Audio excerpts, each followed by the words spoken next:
Hello students, इस series में हम हर दिन आपके लिए 10 सामान्य ज्ञान के महत्वपूर्ण प्रश्नों का संग्रह लेकर के आएंगे। आप इन प्रश्नों को ठीक से पढ़िएगा। महत्वपूर्ण प्रश्न हैं जो कि पहले पूछे भी गए हैं और पूछे जाने की संभावना काफ़ी ज़्यादा है, तो आप इन प्रश्नों को अपनी कॉपी में भी ज़रूर नोट करिएगा। तो चलिए शुरू करते हैं। पहला प्रश्न, भारत में रेल व्यवस्था का जन्मदाता किसे माना जाता है? भारत में रेल व्यवस्था का जन्मदाता किसे माना जाता है? तो इसका आंसर है लॉर्ड डलहौजी।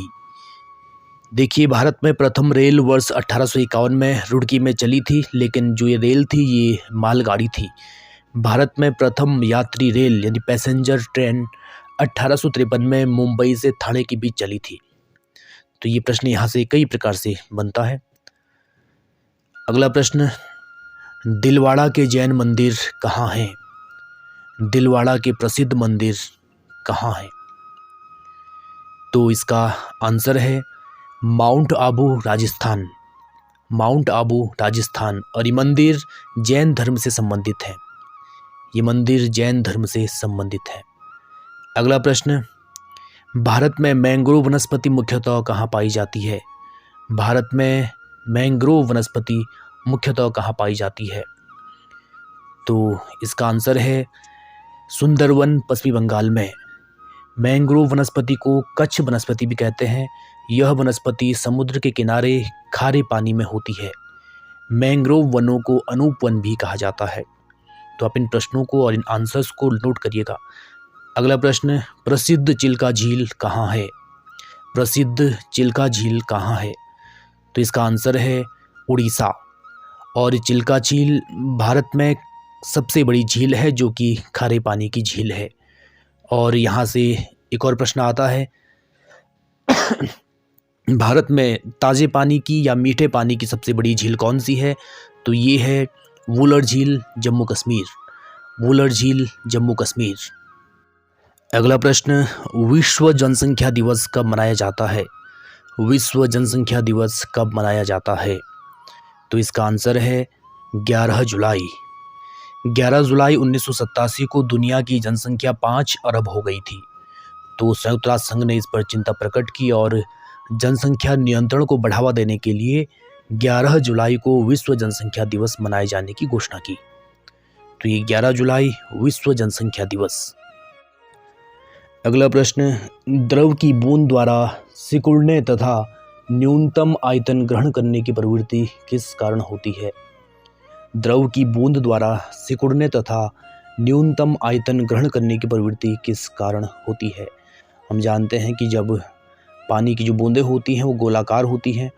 तो इसका आंसर है पृष्ठ तनाव यानी सरफेस टेंशन। पृष्ठ तनाव के कारण ही पानी की बूंदें गोल होती हैं। पृष्ठ तनाव के कारण ही पानी की बूंदें गोल होती हैं। ये प्रश्न भी पूछा जाता है।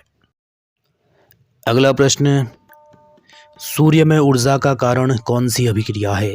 सूर्य में ऊर्जा का कारण कौन सी अभिक्रिया है? तो इसका आंसर है नाभिकीय संलयन की अभिक्रिया।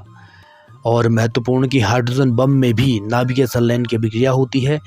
और जो परमाणु बम है और परमाणु संयंत्र हैं इसमें नाभिकीय विखंडन की क्रिया होती है। तो नाभिकीय संलयन और नाभिकीय विखंडन। अगला प्रश्न, लाइकेन किसके सूचक होते हैं? लाइकेन किसके सूचक होते हैं? इसका उत्तर है वायु प्रदूषण के। लाइकेन शैवाल और कवक की सहजीविता पर आधारित होते हैं। ये वायु प्रदूषण के सूचक होते हैं, मुख्यतः सल्फर डाइऑक्साइड के। और ये सल्फर डाइऑक्साइड के कारण खराब हो जाते हैं। तो लाइकेन सहजीविता पर आधारित संबंध, शैवाल और कवक। अगला प्रश्न, मानव शरीर की सबसे लंबी हड्डी कौन सी है? मानव शरीर की सबसे लंबी हड्डी कौन सी है? और इसका उत्तर है फीमर, जो कि पैर में यानी जांघ में होती है। और मानव शरीर की सबसे छोटी हड्डी होती है स्टेपीज। स्टेपीज ये हमारे मध्य कान में होती है। तो फीमर सबसे लंबी और स्टेपीज सबसे छोटी।